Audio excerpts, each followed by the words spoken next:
In a fast moving world, it's important that we have devices allowing us to quickly and efficiently move from place to place. Western Sydney University's new engineering hub, also labelled as a smart building, has many new and advanced technological features. The most important may be the new elevators.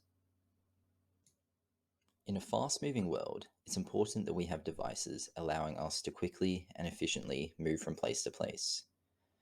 Western Sydney University's new engineering hub, also labelled as a smart building, has many new and advanced technological features. The most important may be the new elevators.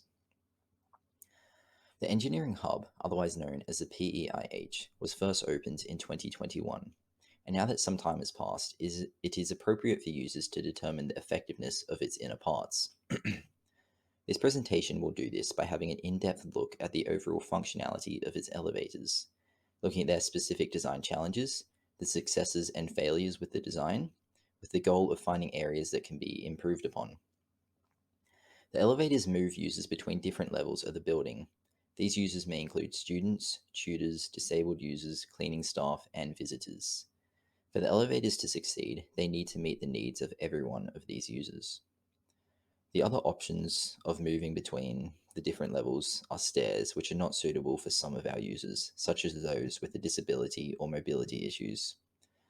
Elevators are expected to be fast, easy to use, and efficient at carrying multiple people at once.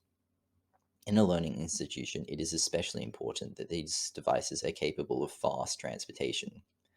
During this evaluation, COVID has had an impact as users are mindful not to overcrowd the elevator space.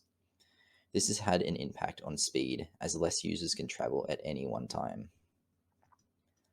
The PEIH elevators attempt to achieve these expectations by creating a system that requires users to select their destination on smart keypads before they enter the elevator. The keypads then direct the user to a specific elevator going to that level. On the surface, this method seems to be effective, but is it better than the standard elevator system? It's certainly very innovative. The methodology used to determine the success of these elevators includes mirror mappings and group interviews to determine the impact that this innovative design can have on its users, whether they be positive or negative.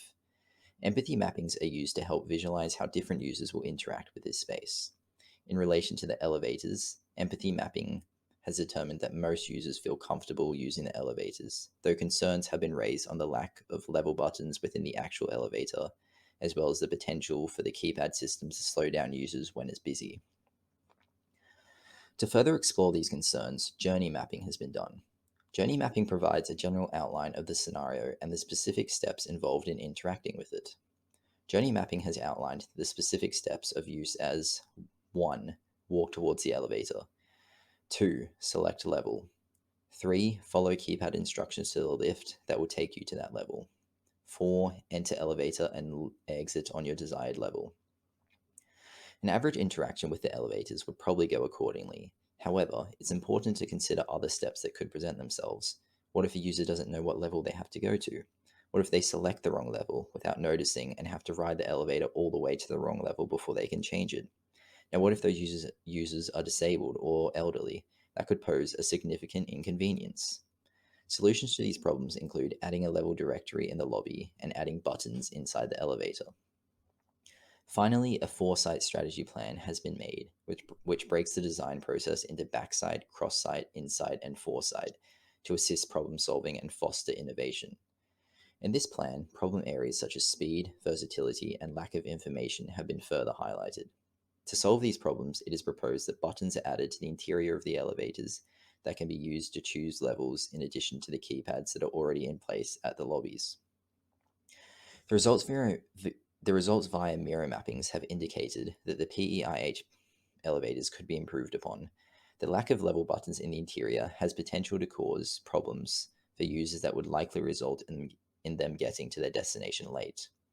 The journey mapping clearly indicated that, especially among differently abled individuals, this could cause significant inconvenience and is therefore in need of correction. There is more than enough space on the interior walls of the elevators to add a panel that has level buttons for users that may need it.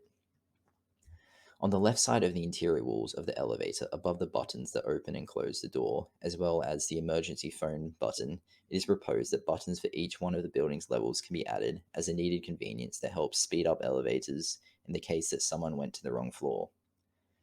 These findings of the presentation have ascertained that although the PEIH elevators are functional, they do have merit for improvements. This solution could impact buildings designed in the future at Western Sydney University and other establishments.